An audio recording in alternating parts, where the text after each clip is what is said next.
दो पैरों से ठाकुर जी बलि के यहां जाकर के तीनों लोगों को नाप लेते हैं। आज वामन द्वादशी है, बोलो वामन भगवान की। अब देखो ये हमने सोचा नहीं, अपने आप ही आ गई बात।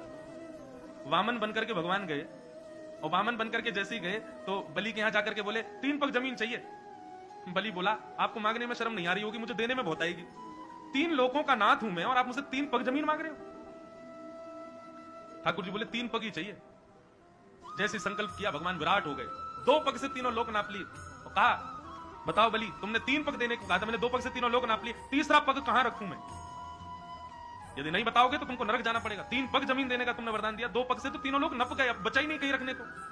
बलि ने कहा तीसरा पग मेरे सिर पर रख दो ना। आपने संपत्ति को अपना लिया, स्वामी तो अभी बैठा। ये बात मैं क्यों बता रहा हूं?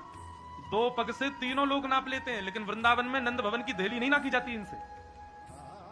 यशोदा मैया उंगली पकड़ के चलवाती है ठाकुर जी को, धीरे धीरे ठाकुर जी चलते, मैया ले गई द्वार पे, ऊंची देहली। अब मैया तो पल्ली पार चली गई, लाला तो बोली लाला आ जा। अब ठाकुर जी देहली को ऐसे देख रहे हैं, इसको कैसे पार करूं? इतनी सी देहली, और उस पर कभी ठाकुर जी अपनो दाएं चरण चढ़ा में, कभी बायों चरण चढ़ा में, कभी दोनों हाथन से पकड़े, और फिर ठाकुर जी रो में। नंद बाबा आके पूछे लाला कौन ने मारो? तो देहली की तरफ इशारा करे जाने मारो में, ये मुझे नप नहीं रही है, नग नहीं रही है, याद पार नहीं कर पा रहा हूं मैं।